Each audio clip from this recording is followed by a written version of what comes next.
अब बुलेटिन का आगाज इस वक्त की बड़ी खबर के साथ करेंगे। गुजरात में हुकूमत ने बजट सेशन के दौरान लव जिहाद के खिलाफ बिल पेश कर दिया। गुजरात के वजीर दाखिला ने ऐवान में बिल पेश किया। मजहबी आज़ादी एक्ट में तरमीम का बिल ऐवान में पेश किया गया। गुजरात के वजीर दाखिला प्रदीप सिंह जडेजा ने कहा कि इस कानून के जरिए मजहब तब्दीली के इरादे से हिंदू लड़की के साथ शादी को रोका जा सकेगा। बड़ा अपडेट इस वक्त का गुजरात से आपको बता रहे हैं। गुजरात की असेंबली में वजीर दाखिला ने मजहब तब्दीली के खिलाफ बिल पेश किया। वजीर दाखिला ने ऐवान में बिल पेश किया। उन्होंने बिल पेश करते हुए कहा कि इस ऑर्डिनेंस के बाद मजहब तब्दीली के इरादे से हिंदू लड़कियों से शादी करना मुश्किल हो जाएगा। बड़ा अपडेट आपको इस वक्त का गुजरात से बता रहे हैं। वजीर दाखिला ने ऐवान में ये बिल पेश किया है। गुजरात में मजहबी आज़ादी एक्ट में तरमीम का ये बिल है जिसे ऐवान में पेश किया गया। बजट सेशन के दौरान लव जिहाद के खिलाफ ये बिल पेश किया गया।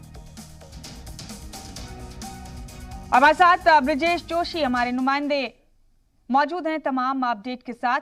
ब्रिजेश, ये एक अहम बिल पेश किया गया गुजरात की असेंबली में लव जिहाद के खिलाफ। इस बिल के क्या मायने हैं, कितनी अहमियत है, जरा तफसील से बताइए।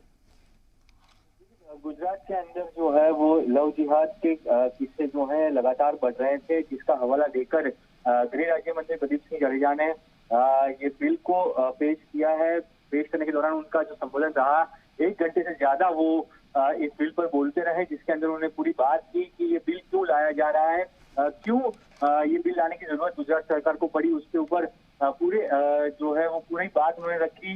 कितने कितने इंसिडेंट ऐसे बन चुके हैं जिसके कारण ये कानून लाने की जरूरत पड़ी है, उसके बारे में उन्होंने बात की। और अभी भी बिल के ऊपर चर्चा चल रही है।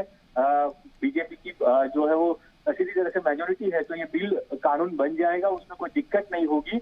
हालांकि ये कानून का जो प्रावधान है, प्रावधान के अंदर काफी सारे चेंजेस किए गए हैं और जो सजा होती है, वो सजा में बढ़ोतरी कर दी गई है। जो भी लव जिहाद के किस्से अब बनेंगे कानून बनने के बाद, तो उसके अंदर 7 साल से 10 साल तक की कड़ी सजा का प्रावधान किया गया है। और साथ ही जो है वो जो निकाह किया जाता है, धर्मांतरण किया जाता है, उसको जो है वो यहाँ पे इलीगल माना जाएगा। और निकाह के लिए जो धर्मांतरण किया गया होगा हिंदू युवतियों के द्वारा, तो उसको यहाँ पे फॉरफिट किया जाएगा। तो ये पूरा बदलाव जो है इस लॉ के बाद आएगा। और आज बिल पेश किया गया है, अभी उसके ऊपर चर्चा चल रही है।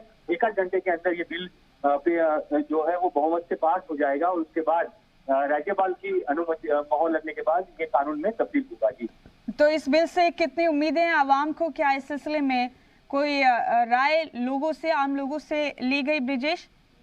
देखिए, ये कानून आने से जो है काफी बीजेपी के काफी सारे विधायक थे जिन्होंने इस कानून लाने की मुखालत की थी। उन्होंने कहा था कि ये कानून लाया जाए ताकि काफी सारे ऐसे इलाके हैं कि जहाँ पे धर्मांतरण के किस्से जो है वो बढ़ रहे हैं और हिंदू युवतियों के साथ लव जिहाद के किस्से बढ़ रहे हैं। तो इस वजह से बीजेपी के काफी सारे विधायक थे, 3 MP थे, जिन्होंने ये दरखास्त की थी कि सरकार ये कानून लाए। और उसके बाद सरकार ये कानून लाई है। तो ज्यादातर गुजरात का जहाँ तक बात की जाए तो गुजरात में मुस्लिम पॉपुलेशन बहुत कम है, आबादी बहुत कम है, लेकिन जो मेजोरिटी वर्ग है, जो हिंदू बहुमत जहाँ पे है, तो उन सारे इलाकों में ये कानून से एक रक्षण मिलेगा और इसीलिए सरकार ये कानून लाई होने का दावा कर रही है। जी, यानी ब्रिजेश, बात मुमकिन है कि बिना किसी ज्यादा जद्दोजहद के इस बिल को पास कर लिया जाए आज?